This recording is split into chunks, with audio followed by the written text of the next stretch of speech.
स्थिरता रहती है और समय से आगे निकलती है। और उसमें जो जदयू संधान की भूमिका है वह निहायत सराहनीय है। आप उसमें पढ़िएगा, बहुत सारे लेख मिलेंगे और आप देखिएगा अभी की जो पत्रिका है, एक तो नाम है संधान, उस पर जोड़ के देखिए। संधान निशाना बांधने को कहते हैं, जब निशाना लगाते हैं। अब कितना सोच के नाम रखा है इन्होंने। और निशाना किस चीज से सीधे जुड़ता है? तीर से। आखिर तीर साधा कब जाता है? तीर साधा कब जाता है? जब आप सामने निशाना रख लीजिए तभी ना तीर साधिएगा। तो हम लोगों के पास तो तीर है, और अगर तीर चलाना है तो संधान बनाने की कला भी आनी चाहिए, तभी तीर आपका निशाने पे लगेगा। और उसी लिए ये पत्रिका है। और ये भी जानिए कि आज का जो विशेषांक है जिसका आज विमोचन हुआ है, उसका भी अलग से नाम रखा गया है, देख लीजिएगा पत्रिका।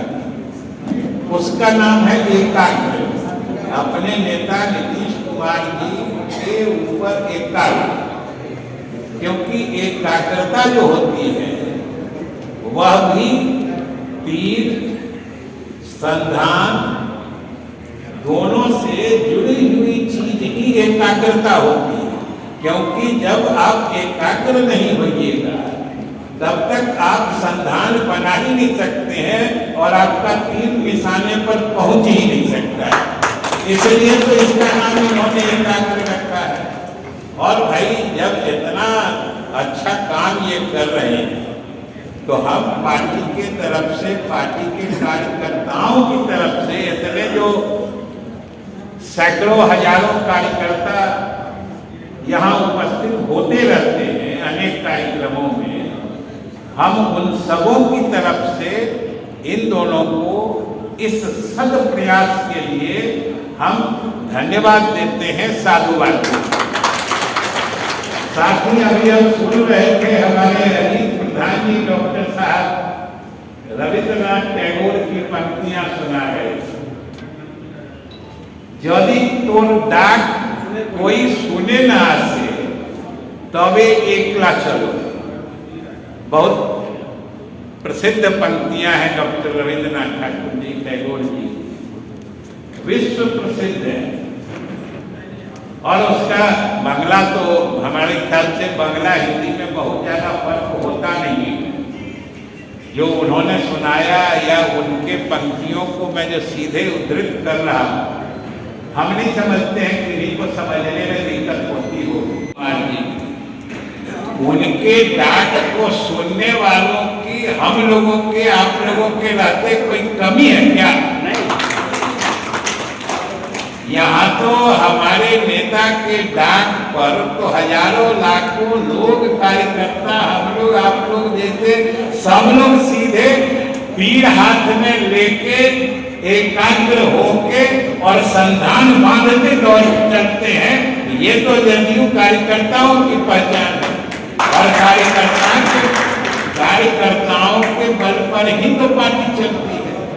और एक चीज और हम कह देते हैं, ज्यादा समय लेंगे नहीं, सब लोग को जाना है कि हमको भी पिछले 50 साल से राजनीति को मैं बड़े नजदीक से देख रहा हूँ। 40 वर्ष हो गए जब मैं पहली बार विधायक बना था 1982। और बांग्लादेश युद्ध के बाद से 1972 में जब इस प्रदेश में विधानसभा के आम चुनाव हुए, उस वक्त मेरे पिताजी स्वर्गीय जगदीश प्रसाद चौधरी जी कांग्रेस के टिकट पर चुनाव लड़ रहे थे। उस समय हम लोगों का परिवार कांग्रेस से जुड़ा हुआ था। उस समय मैं कॉलेज में पढ़ता था और मैंने उस चुनाव में भी सक्रिय रूप से भाग लिया। मतलब कि उस समय से राजनीति की एक एक चीज हमारे स्मृति पटल पर बड़े ही स्पष्ट रूप से अंकित। और जो पुराने लोग हैं, दादा जैसे लोग हैं, उनको याद होगा कि 1972 में केदार पांडे जी मुख्यमंत्री बने।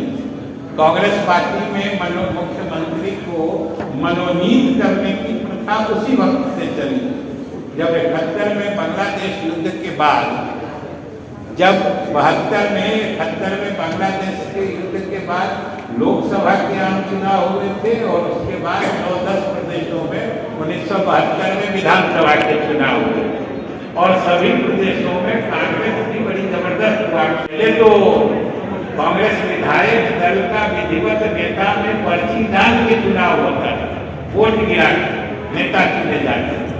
पहली बार हुआ कि आला कमान को ऑथराइज करने, अधिकृत करने की परंपरा की शुरुआत की।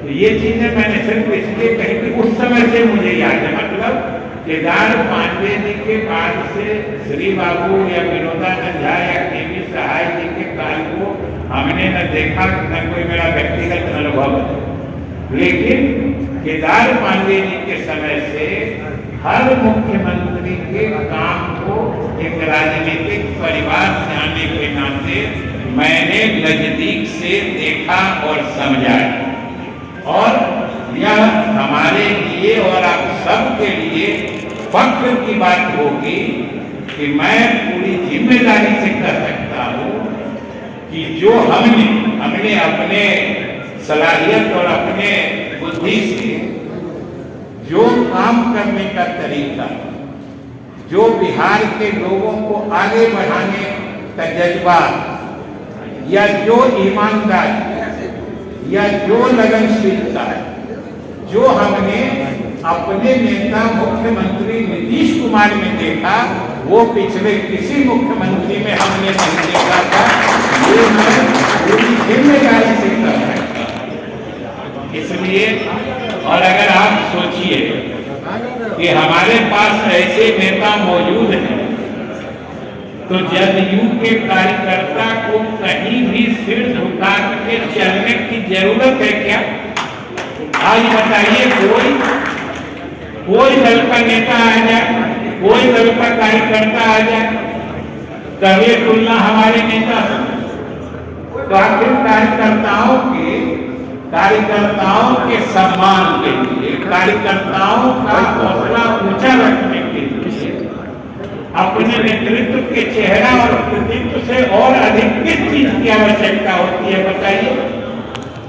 और हम सबके लिए सोचने की बात है और देखने की बात है कि जब ऐसे दल के जिनके नेता पता नहीं क्या काम करके, क्या करके, कहां वर्षों से पड़े रहते हैं, जब उस दल के कार्यकर्ता भी सड़क पर निकल के टहलते हैं, तो भाई जदयू के कार्यकर्ता की तो वो स्थिति है कि वो अपना सीना गर्व से इतना ऊंचा करके चले जितना किसी दल के कार्यकर्ता के हिम्मत नहीं हो। ये हमारे जदयू के कार्यकर्ताओं की स्थिति होनी चाहिए। ये तो सोचने की बात है कि हम लोग आखिर बिहार के भले के लिए में राजनीति सियासत करते हैं। और एक नेता, अब मैं आगे नहीं जाऊंगा, नहीं तो फिर पकड़ लूंगा तो फिर आधा घंटा, इसलिए मैं अब अंत में फिर से अपने नेता को जन्मदिन की, तथाकथित जन्मदिन की शुभकामनाएं देते हुए आयोजकों के प्रति आभार भी प्रकट करता हूँ, इनको बधाई और शुभकामनाएं भी देता हूँ और आभार भी इसलिए प्रकट करता हूँ कि इन्होंने इतना अच्छा कार्यक्रम आयोजित कर